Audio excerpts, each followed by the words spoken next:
Yeah. I think it was more than just laughter to my innocent eyes. Yeah. Plus, somebody seeing it and be like, "Wait a minute!" Like, obviously, it's not laughing. What are you seeing that you're like?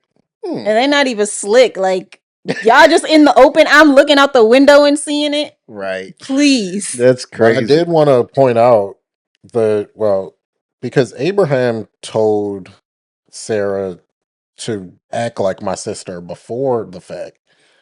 Isaac was first seen, or people asked him about his wife first, and then he said, "This is my sister." So he had, I don't know if that's justified. No, but they asked Abraham. They asked Abraham in the 2 instances. So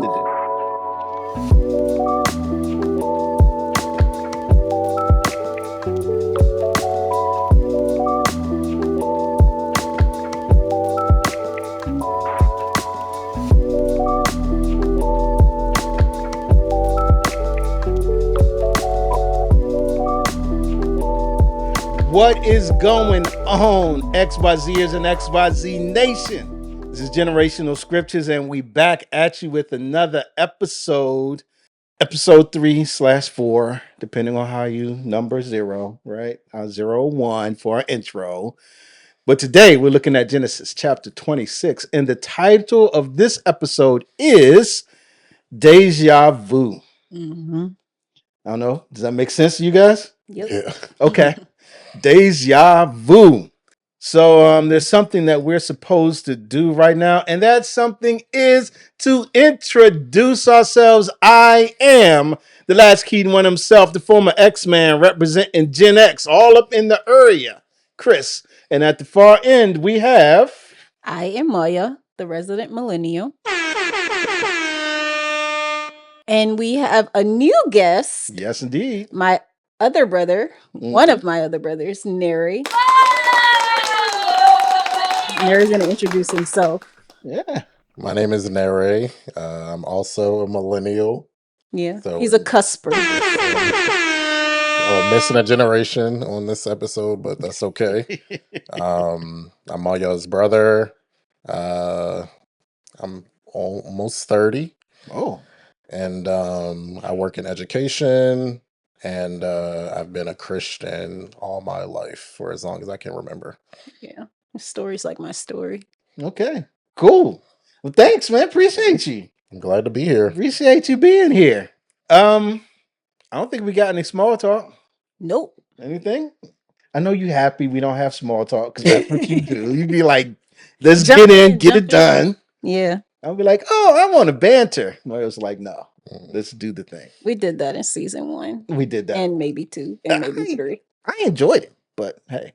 This is jumping in. This is my banter, by the way. It gives us more time to. I know he's trying to trick me into. I know he tricked me into doing it. All right, now let's jump in. Genesis chapter 26. Let's get it going. All right, so boom. You forget my segment. All right, so boom. Oh, jeez. Look, messing everything up. Never been here for like what? The first episode, he like, Chris, you already messing up the literally run sheet, bro. So. I apologize to all of the XYZs out there for potentially skipping one of the best segments that we have on this show, which is the Alright, so boom that Miss Moyo does for us. Yes. All right. So Genesis chapter 25, we have Abraham marries Keturah after the death of Sarah. And she bears him 6 sons. These sons are nations in themselves, similar to how Ishmael has his nations, and Isaac is going to have his nations. Yep. So he has, he gives everything that he owns to Isaac, who is his sole heir, as we discussed previously. But he also gives gifts to his other sons, and he sends them, the concubines and the sons, away from Isaac eastward. And we talk about in that episode how, when you're moving eastward, as we've been seeing in Genesis, you're moving farther away from God, and in this case, farther away from the promise given to Isaac. Abraham lives to 175 years old. He dies at a good old age. We spent way too much time talking about that. But yes, he dies at a good old age, and his sons Isaac and Ishmael bury him in the cave of Machpelah, near Mamre, same place that Sarah was buried in. And after Abraham's death, God blesses Isaac. Yes. And Isaac settles in Beer Lahai Roi, same place where, he was coming from when he met Rebecca, same place where Hagar was seen by God. So there's a lot of significance to that location. We talked about that as well in some detail.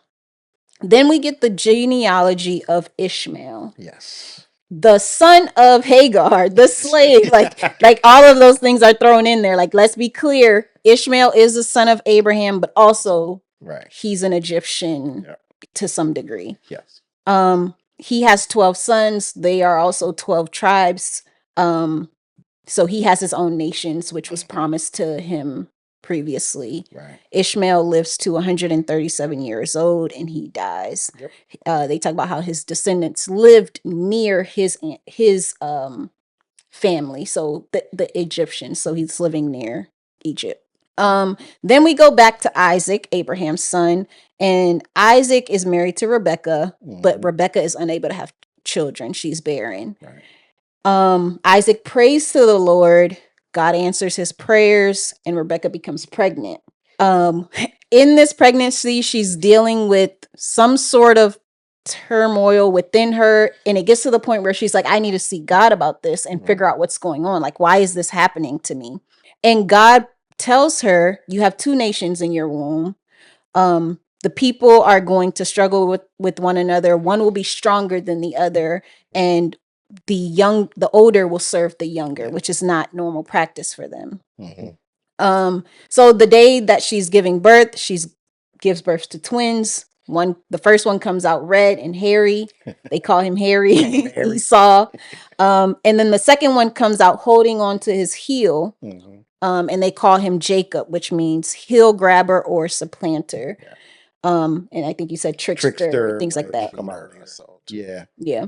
And at this point, Isaac is 60 years old. So it took 20 years for him to have his sons. Right. Esau is a skillful hunter, a man of the field, outdoorsy a man's man.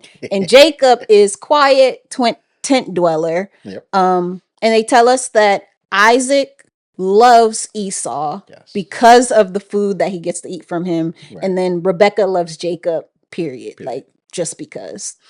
And we talked about the reasons why they may have loved one versus the other. What does that mean? What is this definition of love? Right. So definitely go back because there's more detail in the last episode about that. And then there's a day where Esau goes out into the field. Yep. He comes back. He is exhausted from being out in the field. And Jacob is cooking stew. Yeah. Some sort of red stew. Esau says, hey, give me some of that red stuff you making over there. Jacob is like, how about you give me your birthright and then I'll give you some stew. And Esau is like, bro, I'm hungry. I'm about to die. Like, what am I going to do with a birthright? You can have it. He's like, and Jacob is like, swear to me that I can have it. And he's like, I swear. And he gives him the stew. Yep. It's some plain old red lentil stew. And I guess it was, I don't know. We don't even know if Esau enjoyed the stew. We just know that he ate it. Now he despises his birthright. Yeah. And at the end of that episode, we talk about what does it mean to despise it? Why does he despise it? Right. Is it because, is it like just a flippant, I don't even care about this thing? Right. Or is it that things actually change? Is there a change in the way that the family is going to treat the two of them? Right. Because yes, they're twins, but you were the older, you have certain rights as the older, your birthright. And now you've given that away to your little brother. Right. Does that dynamic change immediately or is it a future looking thing? Yep. And that's where we end. Awesome. Again, thank you. Appreciate it. Another so I'm just gonna keep pushing buttons. I know. I'm getting more familiar with it. So it's just like So now we can get into Genesis chapter 26. Yeah. All right. Genesis chapter 26, verses 1 to 5. Now there was a famine in the land, besides the former famine that was in the days of Abraham. And Isaac went to Gerar, to Abimelech, king of the Philistines. And the Lord appeared to him and said, do not go down to Egypt. Dwell in the land of which I shall tell you.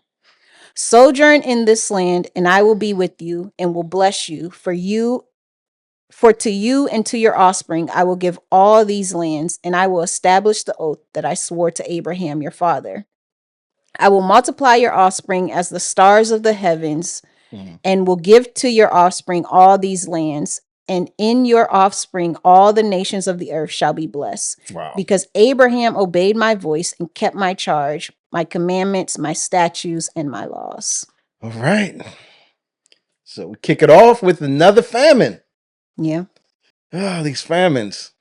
They always change things. But here we see that the Isaac is making some provisions, right? He's figuring out what he's going to do with this famine. So when you read through this, what are some of the things what is Isaac looking to do? To move from where he is. Yeah. But before that, we just came from him having kids and all of that.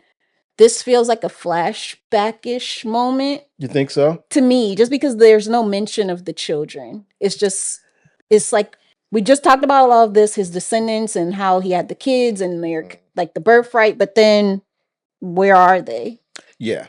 So it feels to me that this is before that. So I don't know if when you guys read this whole thing, did you feel like it was before or during him having children? All right. I don't know if sometimes they're just not mentioned because maybe this chapter isn't necessarily about them. It's more so about Isaac and the promise. Or if I could see it also being a flashback because in the last chapter they talk about Ishmael and when he died and his descendants and all of that. It doesn't really seem like it's going in chronological order. Yeah. Yeah. Yeah. We touched on that last time. I don't think it's the reason I think that it's not a flashback. And the reason for that to me is it says, besides the former famine that was in the days of Abraham. So to me, that sort of makes me think it's forward past Abraham. Yeah, past, well, In the days of Abraham. No, I think Abraham could possibly be alive here because I think you're saying because he had the time with the kids before he died, you're saying it's after Abraham died. That's what I think. And I think Abraham could still be alive. You think he could? Yeah. And we're not told either way, but I agree with Nere that the focus here is the Lord's dealing with Isaac. Mm-hmm. So that may be why. Because it would be not weird. It would be interesting to me that if Abraham were alive, that he's not being mentioned anywhere here in this passage, in this chapter either. I think it's the entire chapter, right? As well as the kids, as well as his wife, right? Yeah. But to your point, Nere, this chapter is here to focus on Isaac and the Lord. And then as we go through it, I want us to look at the parallels between Isaac and Abraham and then think about what that's really telling us about Isaac, if that makes sense. Mm-hmm. And I also, it could be a flash forward maybe that the kids are grown, so they're not a part of the conversation because, and this is me again, I'm going ahead. Maybe we'll wait till we get to that part. Okay. Yeah. All right. Yeah. But I think that is a good point. Why this blessing here? Because, and I'll bring this up, because in the last chapter, we just got this one blurb that God blessed Isaac, right? After he went through all the things with Keturah and the children and said that he sent them away, God blessed Isaac. And for me, and I think I mentioned it, is that it's not what we read here that we see. So we almost have to infer that ultimately it means this. But here we're actually seeing it. Yeah. And verse 5 says, because Abraham obeyed my voice and kept my charge. This is past tense. It's all past tense. Yes, it would be, if he's alive, he's still obeying. Right. You know? That's a good point. So yeah, I tend to think that this is after Abraham as well. All right, so we talked about that. So we started talking about him being on his way, and it looks like he's on his way to Egypt, which makes sense because again, going backwards and forward in time, right? Forward in Genesis, but backwards in our podcast. When we looked at chapters 37 through 50, when there was a famine, where did everybody go? Egypt. Egypt. And that's the same place Abraham went. Right. Yeah. So Yeah. even back, True. Abraham went to Egypt, True. even though he wasn't necessarily commanded to, but that seems to be the place to go. Right. Yeah. But there's a difference here because the Lord speaks to Isaac and is like, don't go. Yeah. Don't go. I already know what you about to do. But so he tells him not to go, but he also tells him what to do instead. Yeah. And what does he tell him to do? To dwell in the land of which I shall tell you. Yeah. He's like, no, don't go. Stay here.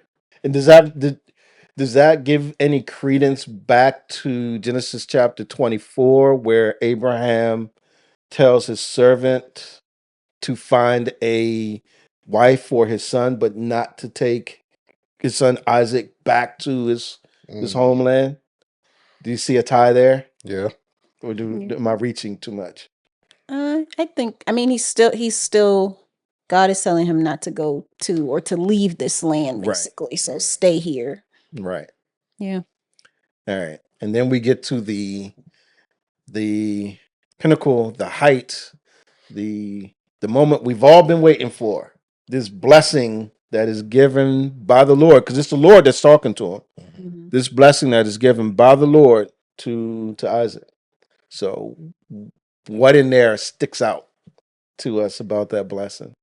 I think to me what sticks out most is, well, I'll first take, I will establish the oath that I swore to Abraham. Mm-hmm. And then going on to explain that I'm doing this because of your father Abraham. Yeah. And just showing that God is still being faithful to the promise that he made Abraham even after his death through his son. Right. He's going to reaffirm that same promise to Abraham's son. Yeah. And then I know you gave the summary of chapter 25 where Abraham is these other sons that he had. Right. He's getting them out of the way so that all of this will now go through this line of Isaac. Yeah. Yeah. Yeah, exactly. Exactly. Yeah. I think the because again goes back to that discussion we had when we were talking about, is the covenant singularly with God, by himself, or is Abraham playing a role? Because he says, because Abraham did these things, I'm going to continue. It's like, no, because you said so. Like, you already told us before that you were going to do these things. So why keep leaning on what Abraham did? And I think you talked about like the works that we do as believers and how it's not necessarily what saves us, but there's fruit that comes out of you being a part of that. Yeah. Right. Yeah. Right. Yeah. That's where I've landed, right? Because a lot of this can seem weird and it's hard to get yourself out of the way because we always feel like we need to do something. But I've landed that there's an expectation on us because we are chosen. Yeah. Right. Because we are those of the Lord. The expectation was, and he said it to Abraham, you would, I'm paraphrasing, keep my commands, right? You would do as I told you. And he's reaffirming it here, because you kept my charge, my commandments, my statutes, and my laws. And it's always funny to me because even the servant did it a little bit. It's not that he's saying that with Abraham, the Lord was basically swearing on himself and saying, I'm going to bless you, Abraham, and then you're going to walk this way, right? Not because of anybody before you, but now it's like everybody looks back. It's like, because Abraham did this and I made this promise to him, it just naturally carries forward to everyone else. Yeah. Right. Which is awesome. Which is awesome. Yeah. It shows that it's not just Abraham who sees the fruit or receives a blessing, but it goes on through generations. But Abraham being the progenitor, he establishes it and it just carries forward, which is awesome. And I also think, well, something I see here is because God can keep his promise without like bringing Isaac into it. Like the promise that he made to Abraham about your offspring having these lands and things. Like if he wanted to, that can just happen. It doesn't. But he's also bringing Isaac into this promise.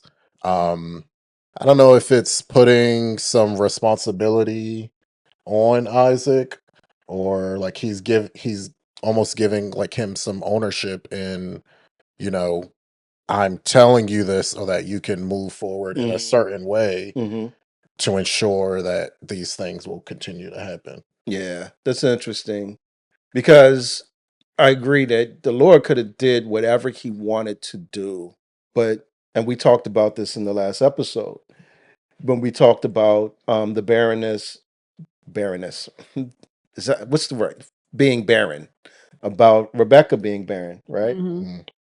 That while they were similar, because and I didn't think about like you were saying in the last episode, the 1 to 2 year thing, right? After a certain time, which is really short in my estimation, you should start to go and see if get checked out and stuff. But it was 20 years between marriage and birth. Yeah. So yeah, being barren was a big thing. And so that's why Isaac prayed. But there's still this substantial difference, I think, between that miracle and then that blessing versus what Abraham was promised from the Lord in terms of Isaac. And so I say that to say, yeah, I think that there's something about Isaac and not, he could have gone and done it anyway, but the Lord basically promised Abraham a seed, a son, and Isaac is that one. And that's why the test, the Attica, was put before Abraham with your only son, the son that you love, right? The son that I blessed you with, basically, and had promised you and said would turn into this great nation. So I think Isaac is a pivotal point. Although the Lord could have done it any way he wanted to, he chose to work through Isaac. Yeah. And so now he's just continuing to move that forward Yeah. in him. Yeah. And we know that Abraham's other sons do have nations. Yes. They are nations in themselves, but the specific nation for this blessing is Right. through Isaac. Right. And you know what I like to say, where do I always go? Because when you go back to the proto-evangelion, which is in Genesis chapter 3, verse 15, there's a seed promised to the woman, and we're seeing that being carried out through Abraham. Actually, we see it being carried out every time there's a line given, and you see the line of Seth versus the line of Cain killed Abel, right? Line of Seth versus the line of Abel, right? Cain. Cain, excuse me, versus the line of Cain. You see it also in the line of Noah versus the other line that Noah's representatives didn't go through. We see it constantly where there's the diverging path, and there's this one line that the Lord is using to get to ultimately what we know to be Jesus. Yeah. So cool. Cool. The only other thing I thought was interesting was he called him to be a sojourn, that you would sojourn in this land, which again is a callback to Abraham, right? Leave the land of your fathers to this place that I will show you. He calls himself a sojourner, even when he's, having the back and forth with the Hittite. Is it the Hittites where he got Machpelah? Yeah. With the Hittites. So he's not calling him to be anything that he's going to do anything different.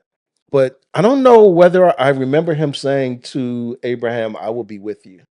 I thought that stuck out to me as a comforting thing that I think Abraham knew, but it was explicitly said. Yeah. Yeah, I can see that. So, all right. Anything else with those verses? King Abimelech. Is it a title or is it the same king? Oh, no, I think it's the title. Yeah. Is that what you think, Nere? Yeah, because this would have to be a lot of years later from that other Abimelech. I don't think this would be able to be the same person. Right. Unless he was a kid. Right. Unless he was 3. I mean, he could have been 20 something. Yeah, I don't know. I think it's different because and we'll see what happens, but I think not just I think because the way that I looked at it, that Abraham was no longer around, that he had already died.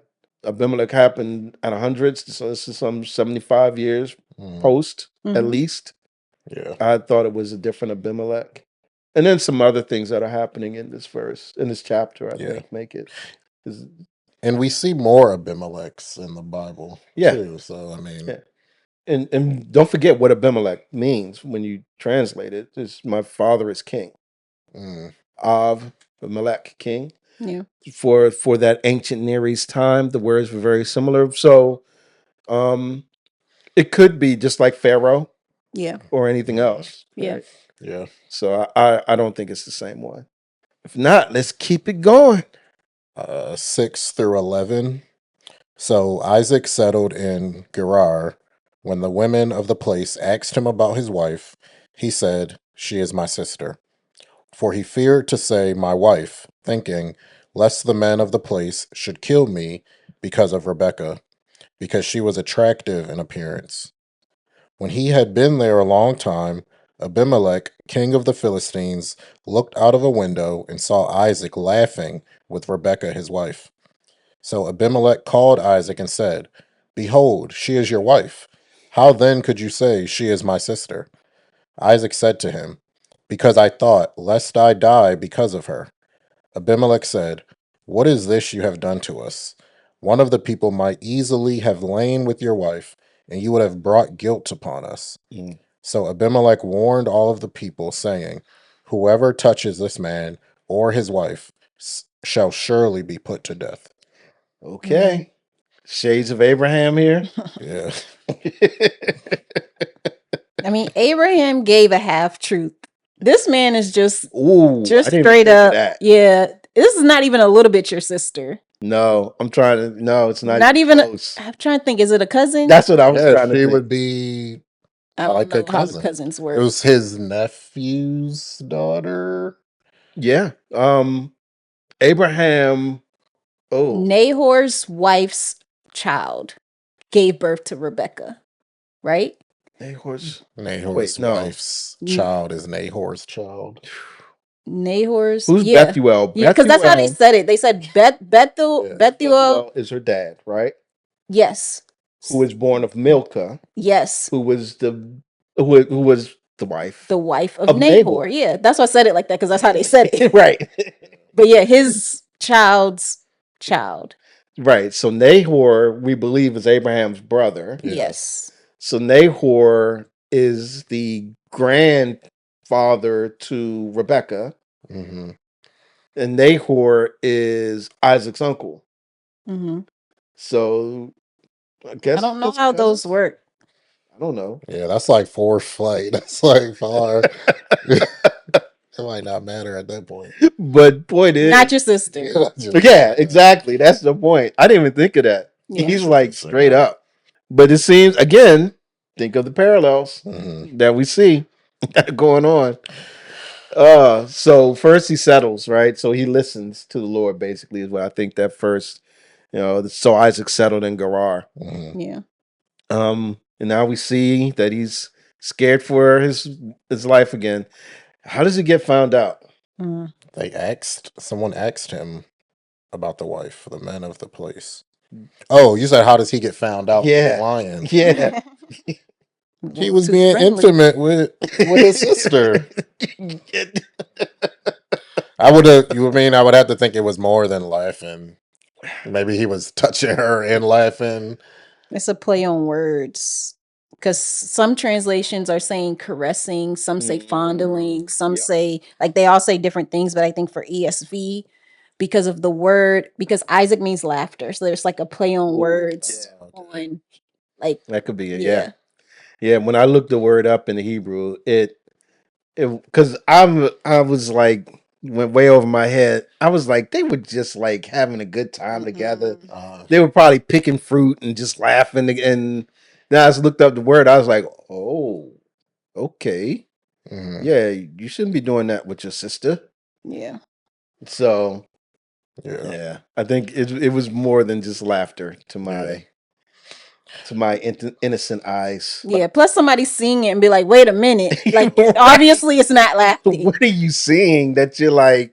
And they're not even slick. Like, y'all just in the open. I'm looking out the window and seeing it. Right. Please. That's crazy. But I did want to point out Because Abraham told Sarah to act like my sister before the fact.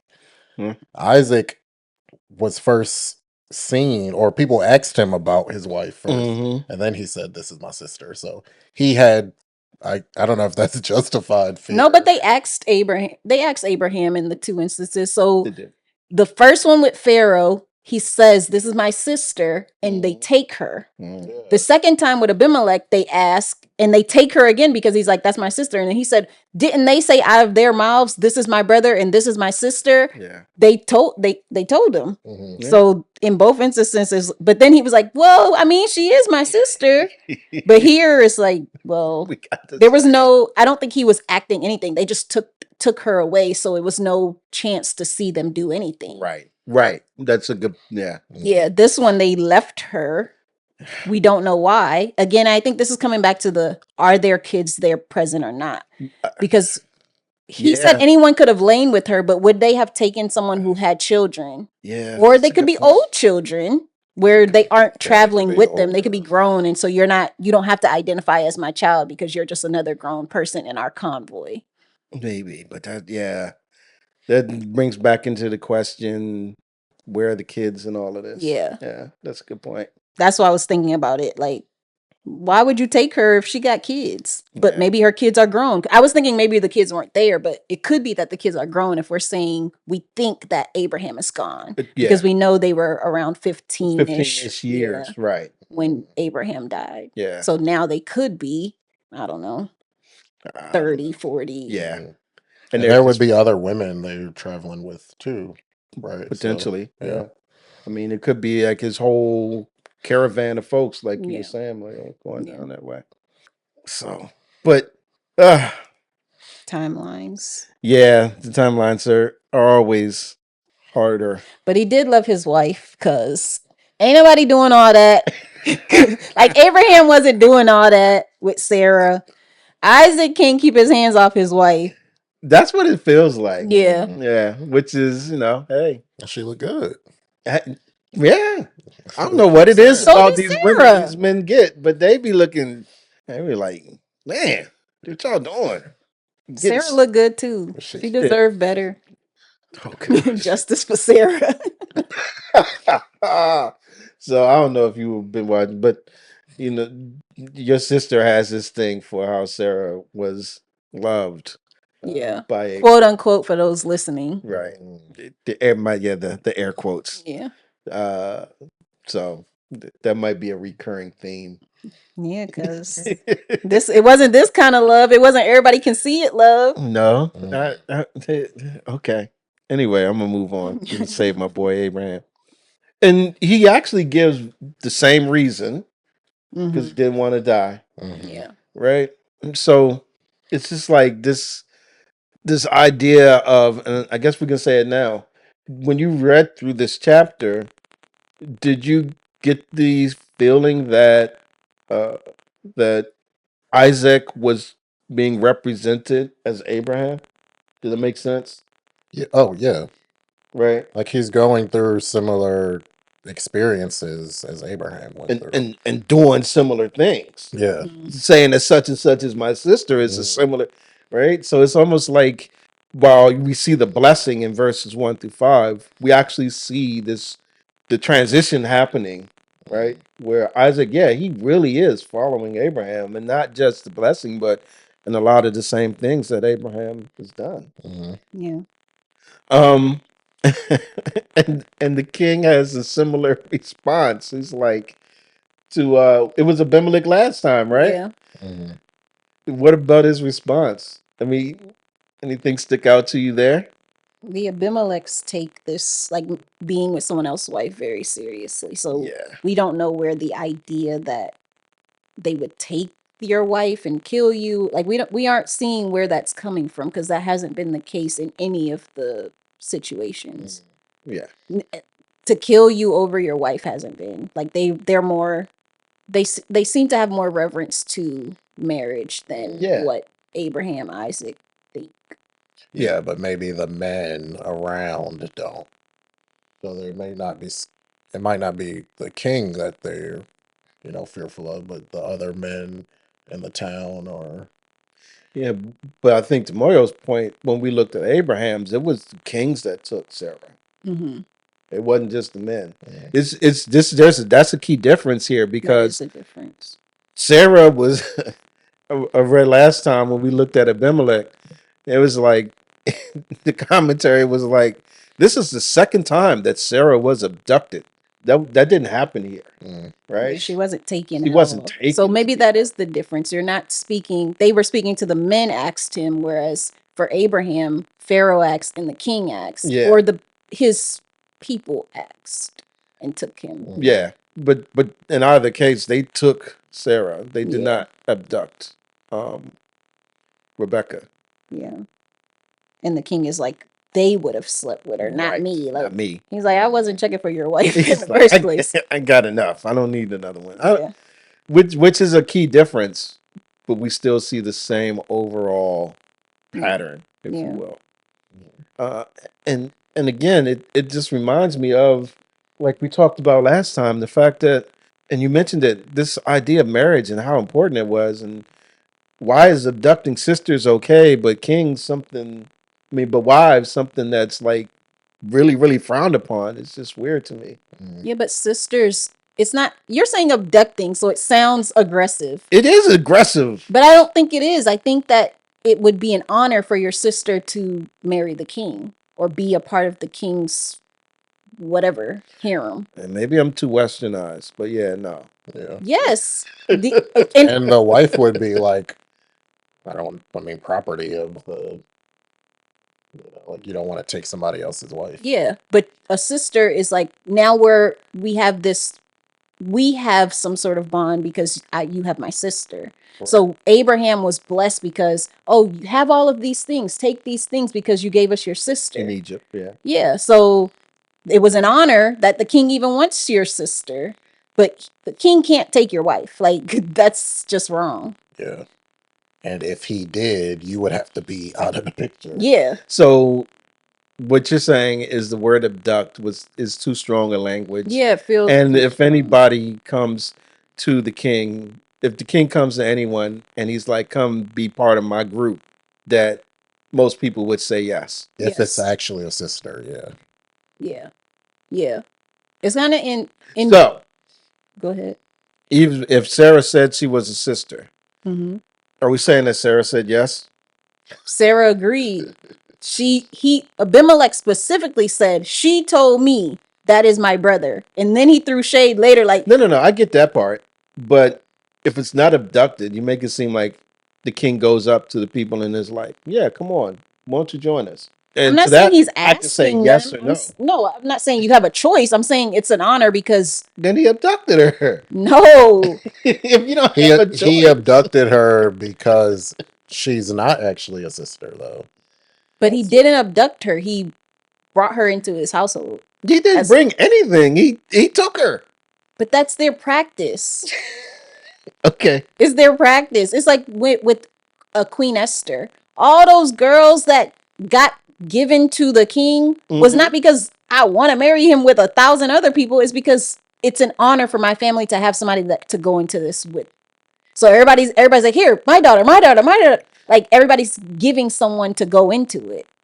That's a little different in my mind, but okay. I don't think so. Yeah. Because the family members sort of pushing her to you, giving her to you, that's a family member's issue. But you know what you're signing up for when you say this is my sister. That wasn't the point. That didn't happen with Sarah. You know what you're signing up for when you say. Why are we talking about Genesis chapter 21 But even here, right now? you know what you're signing up for when you're saying this is your sister. They are if he's able to think about the fact that they will kill me to take her if she's my wife, you also have to think they will take her if she's my sister. Both of those have to be true in your mind. Yeah, I definitely agree with that. That I'll be spared. Right. Yeah, you're thinking about yourself. Yeah, I agree. I'm not taking anything. Not taking anything away from Isaac. I get it. He's being selfish and thinking about whether he gonna live or not. Yeah. And again, we pointed this out with Abraham. Right after you were given this blessing by the Lord of what you would become and what would happen, and what you'll inherit. After you were told by the Lord, I will be with you. You get into this situation, and you're like, man, I need to fend for myself. Tell him, Yeah. tell him you're my sister. Yeah. And again, it would depend if it's before kids. Am I thinking it's through Rebecca? If it's after kids, I already have my kids. So, okay, Rebecca, like, Jeez. like either Not jumping the scenario. deuces. But I'm saying either scenario, whether it's before or after she has kids, both are not great. Like he's just like, okay, Yeah. It's like, oh, I already got the kids. The line's going to continue. yeah. Deuces. Or I See you, don't have Rebecca. kids, I'll just get another one. Like, On to the next one. That was last. yeah. Oh, man. So after that, Abimelech puts out an edict. He warned all the men, right? So that to make sure they would be not touched. And they take this thing very seriously. Very, very seriously. All right. So anything else with those verses? All right. Verses 12 to 16 of Genesis chapter 26. And Isaac sowed in that land and reaped in the same year 100-fold. The Lord blessed him, and the man became rich and gained more and more until he became very wealthy. He had possessions of flocks and herds and many servants, so that the Philistines envied him. Now the Philistines had stopped and filled with earth all the wells that his father's servants had dug in the days of Abraham his father. And Abimelech said to Isaac, go away from us, for you are much mightier than we. Mm. All right. So we see evidence of the Lord blessing. Yeah. Yeah. Yeah. What's the evidence that we see? What sticks out to you in the evidence? He became very rich. Mm-hmm. He had a lot of possessions and servants. Yep. It says he reaped 100-fold what he sowed. Yeah, and he reaped 100-fold. How quickly? In a year. In Or the the same year. Which is pretty remarkable to get that kind of yield the first time that you're planting crops somewhere, from what I read. Yeah. Mhm. Yeah. So And you have to think about how much he had from his father. Like his father did divide some things, right. but the bulk of it went to Isaac. Yep. So Abraham was already described as like this wealthy man who had so much. And Yep. you're saying 100 times that is what Isaac has now. Yeah. He's grown. Yeah. He That's a lot. became rich. Yeah. You think about the 300 men that went to war during Lot's Yep. Lot's thing. During Lot's thing. So now we're saying 10 times or 100 times that. Yeah. He's growing. I mean, they make a point of it. He gained more and more until he became very wealthy. So he was rich. Yeah. Then he got more and more and he was very wealthy. Yeah. So he's the Lord is blessing him. And it's always interesting, particularly during this time, that people look at the blessing of the Lord in terms of their amassing wealth. Mm. Right. And so That's how you see it. that's how right. Yeah. Yeah, exactly. Mhm. All right. So now he's really, really wealthy. He's like Scrooge McDuck rich. And what happens with the people that are in the land that he decided that he settled in, that he's sojourning in? They were jealous. Yeah. It says they filled up all the wells with earth. Yeah, that's petty. It is. Especially because of the Yule lambs. Remember the Yule lambs? Mhm. So I don't know what chapter. There was a chapter where Abimelech's servants were fighting with Abraham's servants over wells. And then Abraham was like, take these 7 Yule lambs. This is my like payment and proof that I dug this. These are mine. Like y'all don't touch it. And now they're like, he's gone, big cover. Yeah, like nobody gets it. Yeah. And this is one of the things that also makes me think that this is happening afterwards, because Abimelech and Abraham made a covenant. Right? And we talked about the chopping of the animals, split them in half, passing between them. Whatever happened to these animals, if I break it, should happen to me. This king doesn't seem like he's honoring that at all. Yeah. But also time has passed even from the beginning of this famine to now, right? Yeah. So we don't know any timelines to know. years. Yeah. Yeah. We don't know. Because at this point, Abraham could be dead. And I don't care about any of that. Yeah. So Yeah. I don't think it matters either way you look at it for anybody that's like on the fence or like, which one is it? It's still grimy because they were supposed to set that treaty up, that covenant up for their progeny. Because we had that discussion about progeny and what progeny is, right?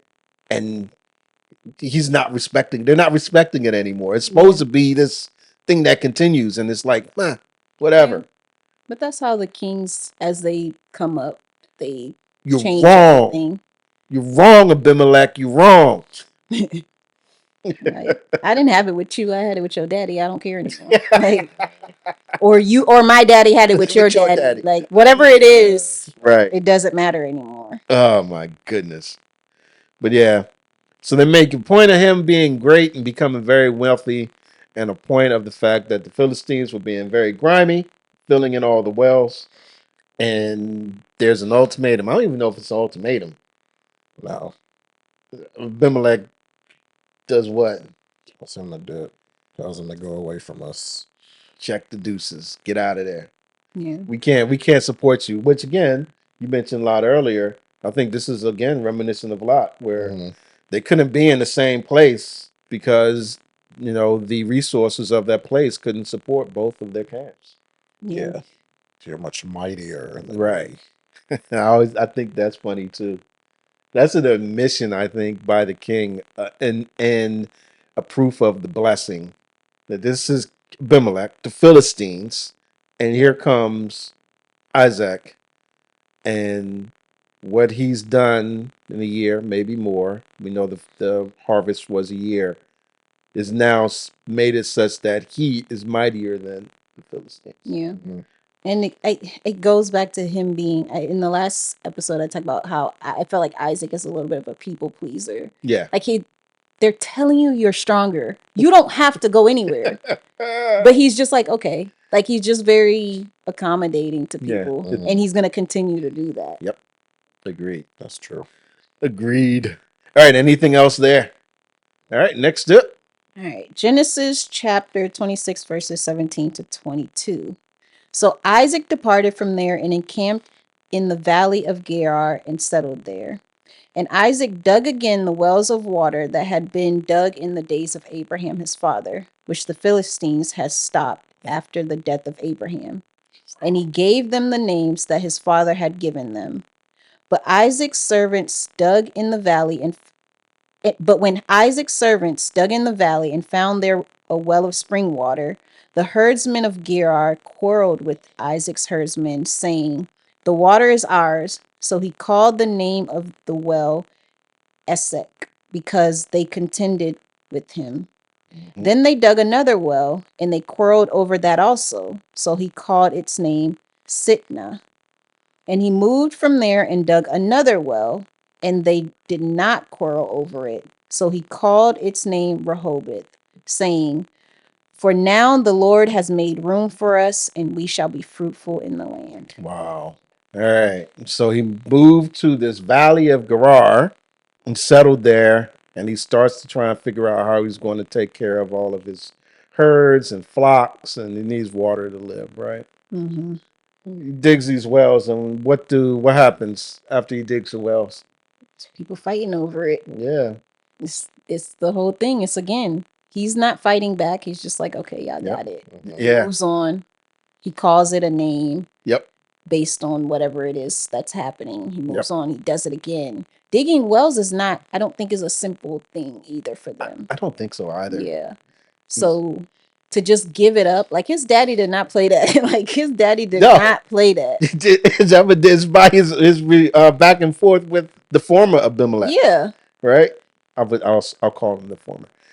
Yeah. He didn't play that. He's like, hey, by the way, bruh, this well I dug, your peoples keep fighting me for it, saying it's theirs. And no, we're not having it. Yeah, he did not. But Abraham, we found out, is not to be played with. Exactly. Exactly. So why do you think Isaac is like that? I don't know. He was okay. Last episode I said even in the sacrifice of Isaac, this man is like, okay. Like, I think that's just what he is. Like, his name is Laughter. And it feels like he's just very, like, go with the flow. Like, I'm just here. You know, I'm chilling. Yeah. God got me. If he doesn't, it's fine. Like, I'm just here. Like, he's just chilling. He seems like just wants to be likable, wants to just do whatever it is he needs to do, or has to do. Yeah. He's not fighting. He's not a fighter. Yeah, because I was surprised that I would have brought up the treaty, right, or done some fighting about the wells that my father dug. Yeah. Like, no, these aren't yours, bro. My dad did this. Yeah. And He's to your not point, that. he's not doing any of it. A matter of fact, and then he goes off and digs new wells. And to your point, they approach him like, "Yo, what up, bro? The sauce." Yeah, He like, spring water. he like, You just like, right. okay. Okay. He's not fighting, but he's still persistent. Yeah. Like he's even when they told him, because I was trying to figure this out earlier too, because he was in Gerar, he settled in Gerar, and then he moved to the Valley of Gerar. Right. So I mean, I don't know how much he didn't go to. It doesn't seem like he went that far. Like they told you to leave, and he's like, I'm gonna just go down the street and set up right here. And then he built a well. They said they fighting over here. Like, I'm gonna just go build another well. Right. Build another well. So it's like I don't know if he's like fighting in his own way. He's not. I don't think He's not rah, but he's still like persistent a little bit to like do what he. I think because God told him he should sojourn in a certain region, he's trying to stay. Because we talked about how all of this the land is big, right? But it always feels so close because they'll say, "Oh, and then he went here, or he was coming from here." Yeah. Okay, but how far is that from the other place he was just at? So we don't really know.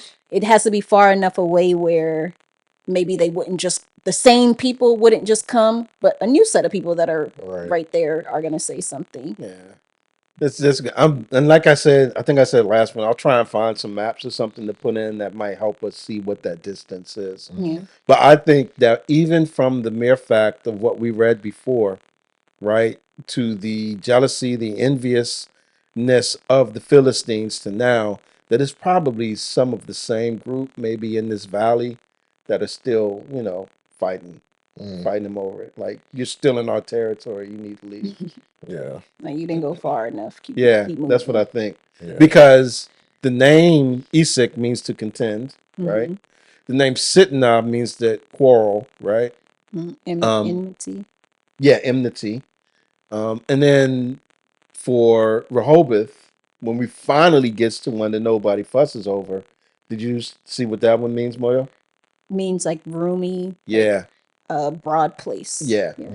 Made room for. That's why it says now that the Lord has made room for us. Yeah. So this is finally a place where nobody's coming after me, and I dig a well, and now we can sort of set up shop here for a bit. So what's happening for the other wells that he's just naming?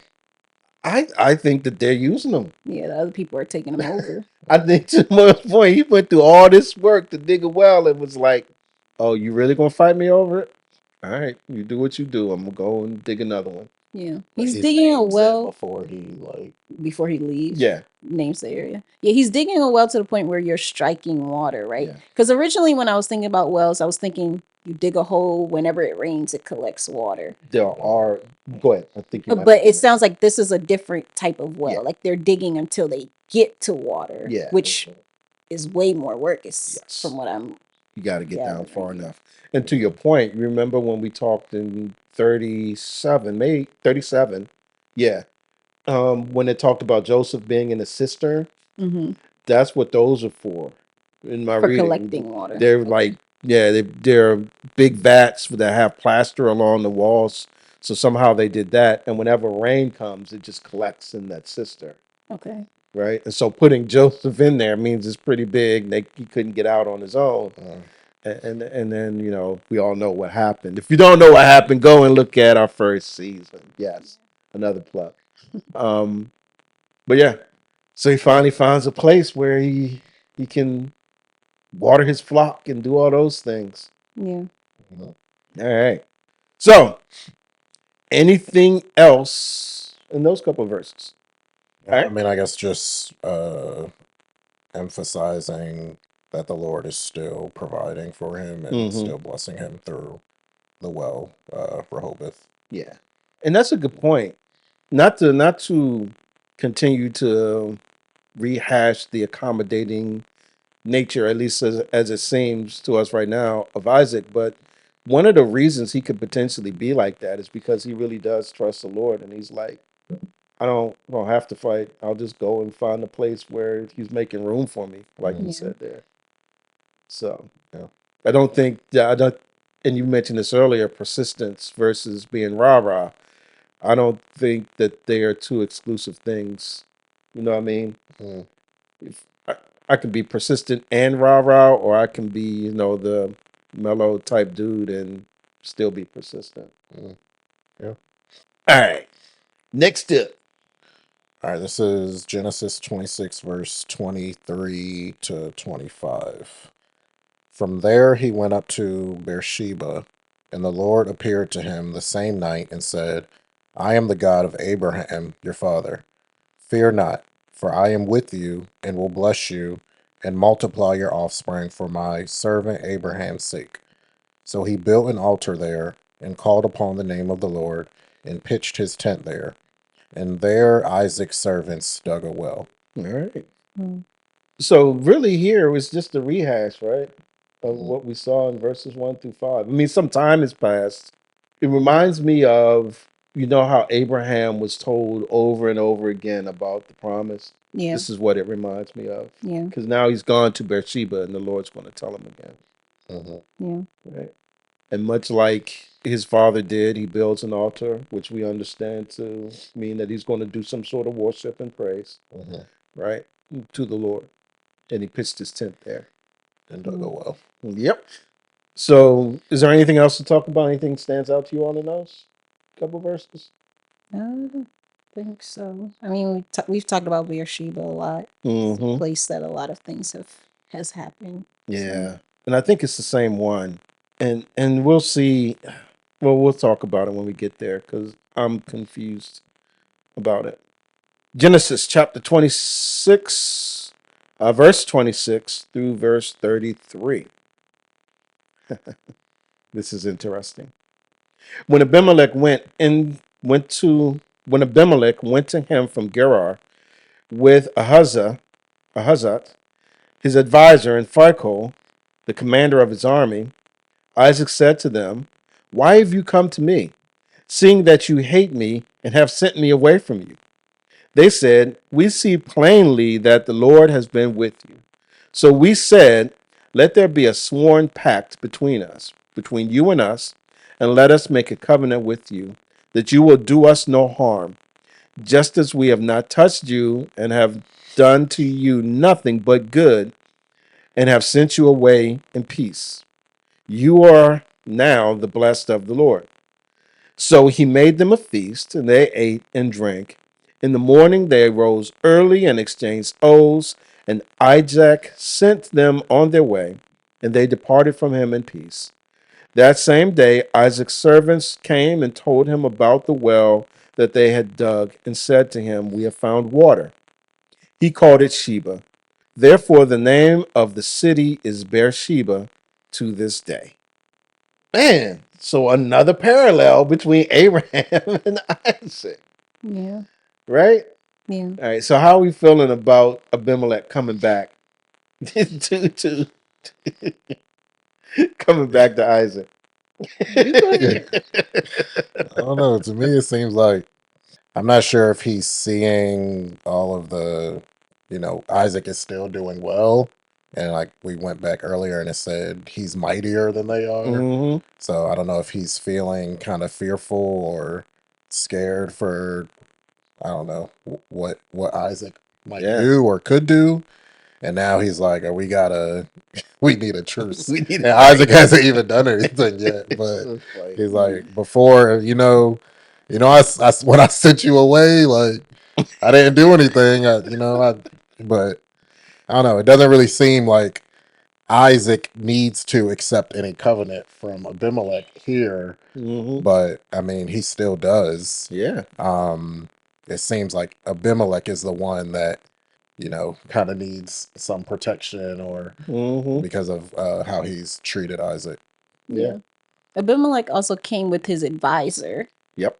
And the Army. Yeah, the army guy, which is the same name again, which I think, again, we're talking titles, right? Yep.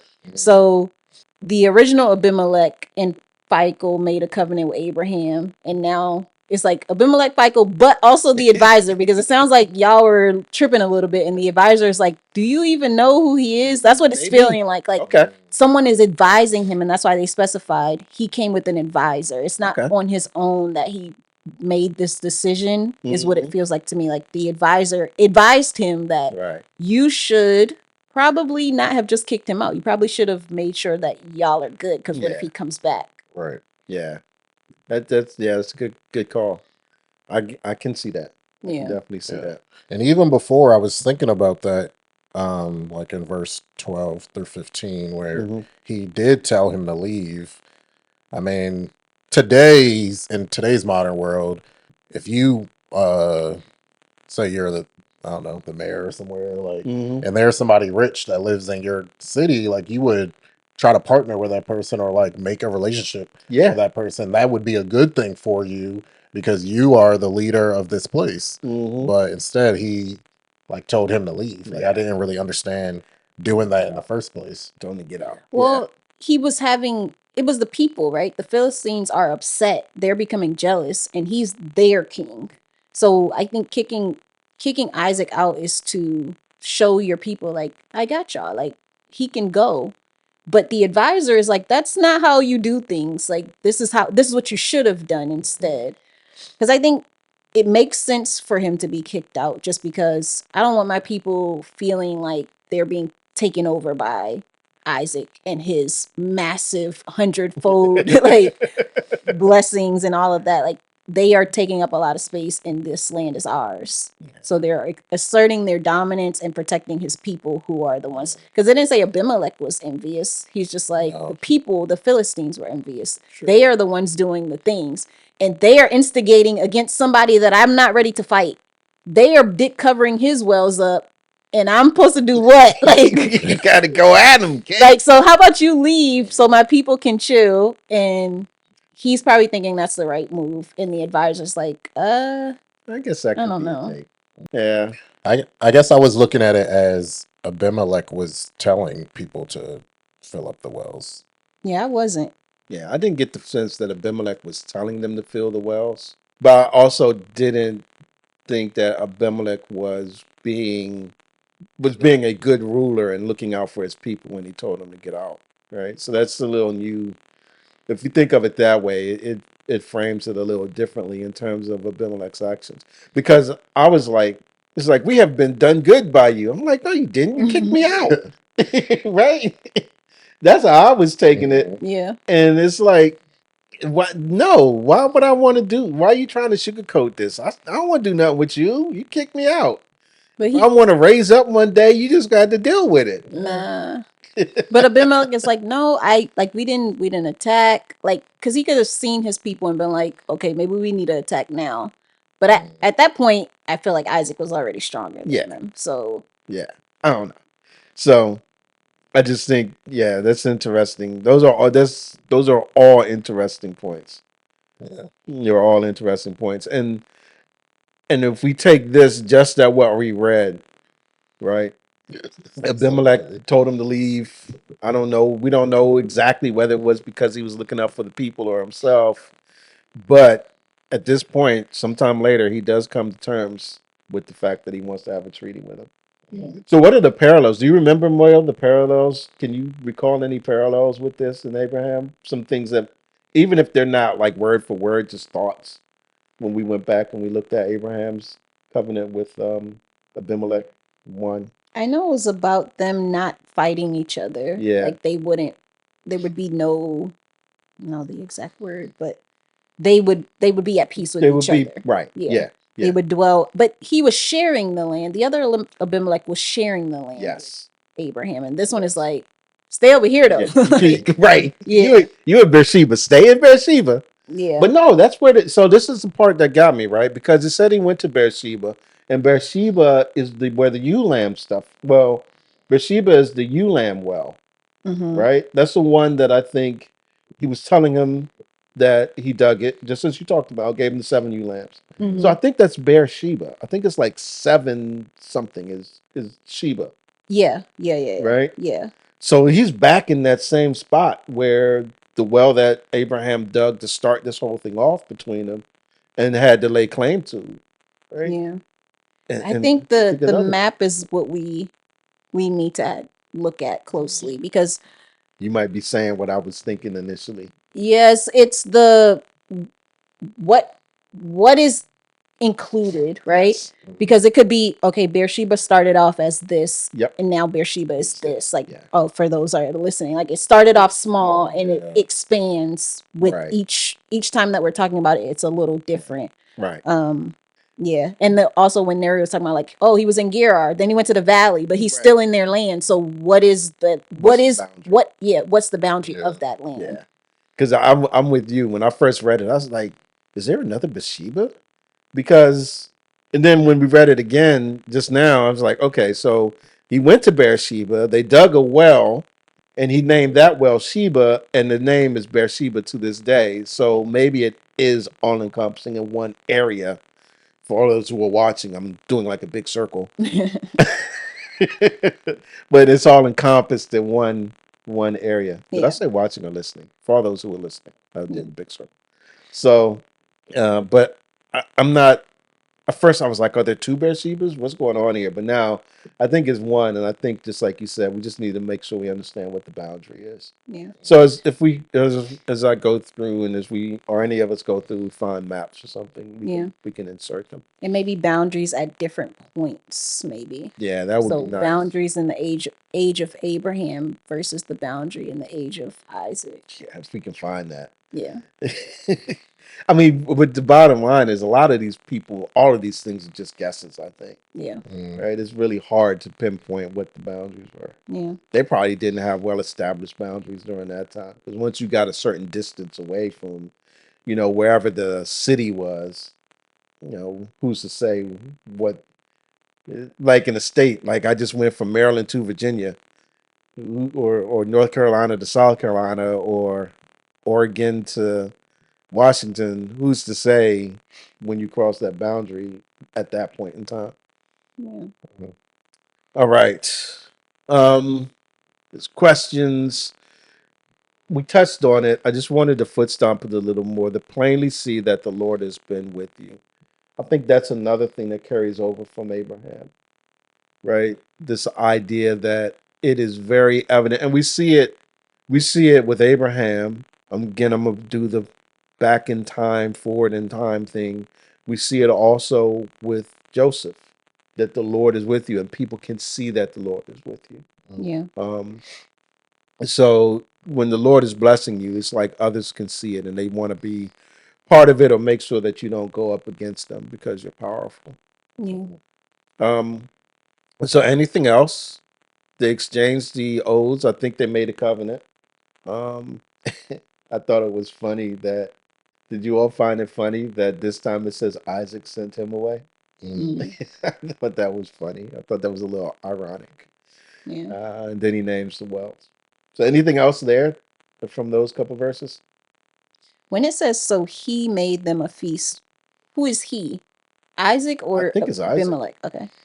And another Abraham parallel.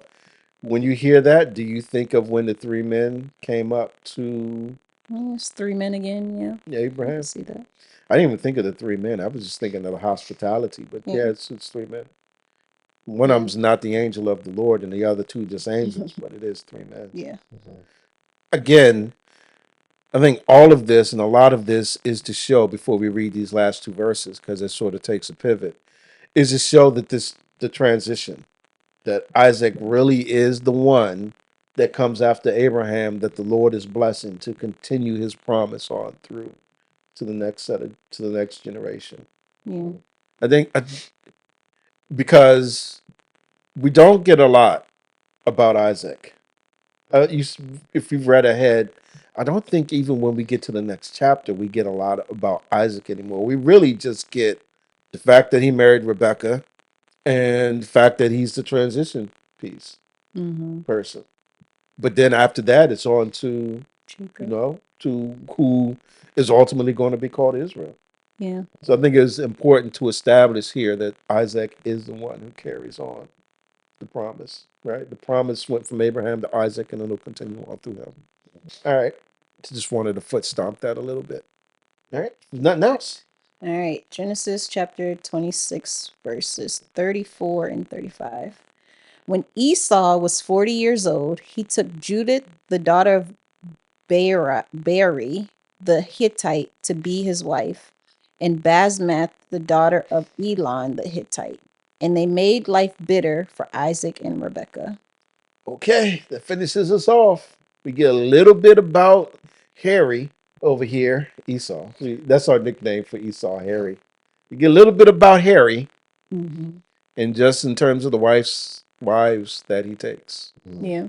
Both of them are Hittite, not from the homeland, not from Padan Aram or any of that. And then it talks about how his mother felt about it. I don't even know if it's how she felt. It just says what was done. Yeah.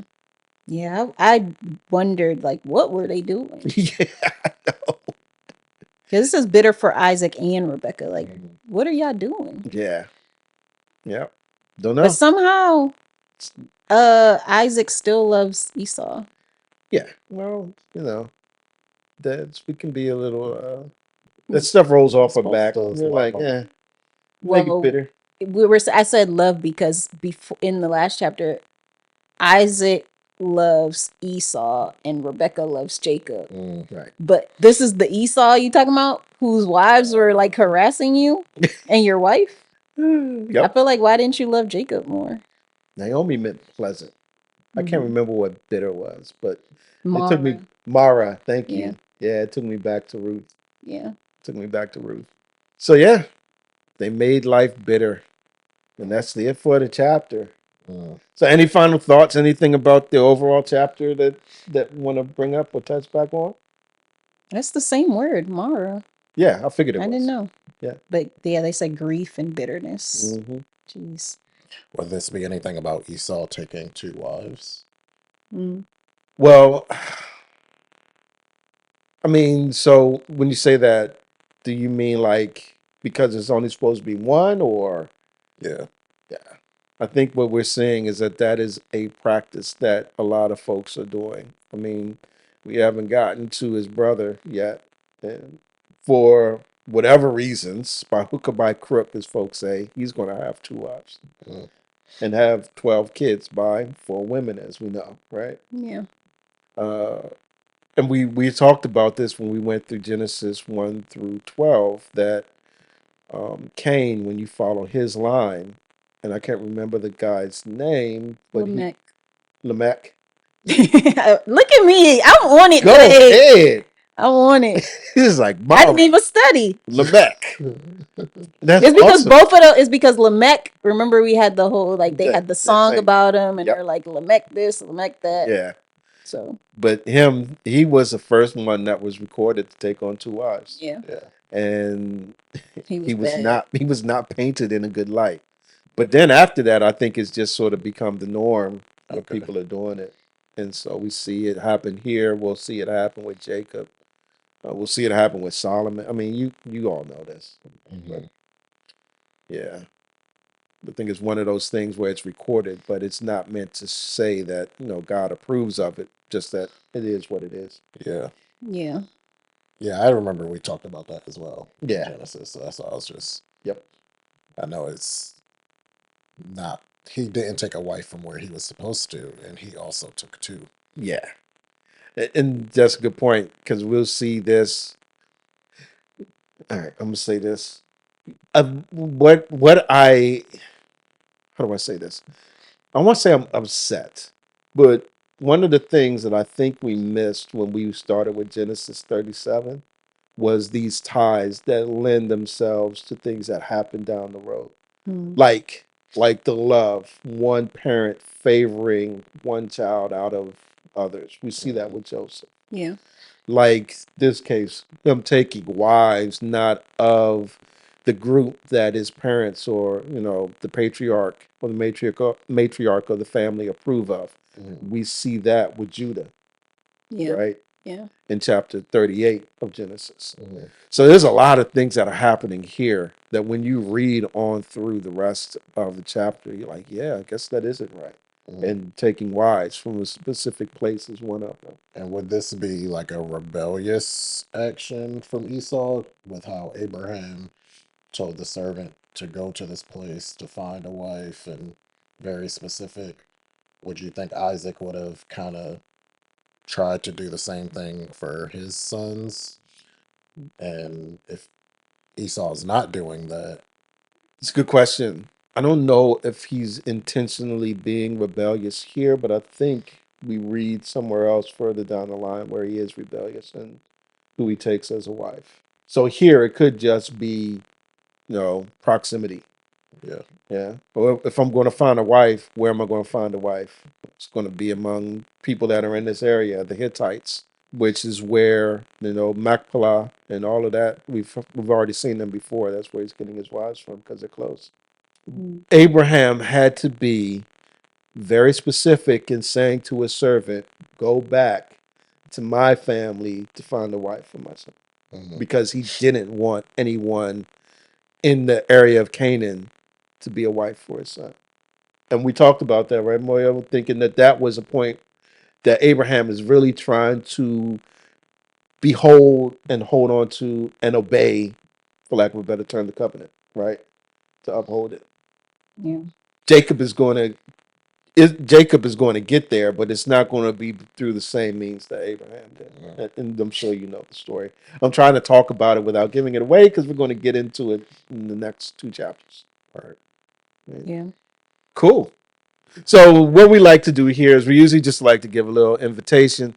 And I think it just starts with the idea from what we're talking about this transition from Abraham to Isaac, right? So just knowing that this promise that the Lord has put forth is still continuing on because we need to see, and the Lord wants us to see in His Word, that this promise of being a great nation, this promise of this blessing that would come from Abraham, that would be a blessing to all the nations, is still working, and it's now working through Isaac, and it's going to work through one of his children, which we got a hint of in the last chapter, as the older shall serve the younger. So why do we say that? Because ultimately we know that the blessing is ultimately in none other than Jesus. And the fact that in Jesus, everyone is blessed because through him we have the ability, the opportunity to be made right before the Lord. It's by grace. There's no work we can do. It's because of the love that Jesus has for us, the obedience that Jesus has towards his Father, the willingness that Jesus has to take on our sin and become sin, and then have that righteousness imputed to all those who would believe. So what are we saying? That all of this is happening to get to Jesus, and in order for it to be counted, there are those who need to be considered righteous because of their belief. Our prayer is that you would believe that Jesus is the one who died for your sins, who was buried and who was raised from the dead by the Father. And in believing that this promise that we're talking about from Genesis chapter 12, ultimately talking about from Genesis 3:15, seeing being worked out in Genesis chapter 26, that results in none other than Jesus Christ, who is the blessing to all the nations, that you would believe and therefore have life, have eternal life, have the down payment, the indwelling of the Holy Spirit, have an eternal life that starts now. That's the greatest blessing that any of us could have. And the Lord is working and has worked all of that out. So our prayer is that you would believe in Jesus as Lord, that you would believe, as I mentioned, he died, was buried, and was raised. And in that you would be saved. You would be an heir, a joint heir. You have eternal life that starts at the moment of belief, and that you would find yourself secure in who Jesus is and who the Lord is. So if you made a decision or you want to talk about this more, hit us up. What is those things? Direct messages, DM us, and all of that stuff. Put questions in there. We'd love to chop it up with you. We try to get to all the questions and answer. If you have believed, we'd love to know that too. If you would like to find a church home, we can have some resources available. I know some places to go. We know some places to go where we can find a church in your area, a good Bible believing, Bible teaching church. All right. So with that said, I think we can close up. Yep. If that's the case, we out of here. Deuces. Bye.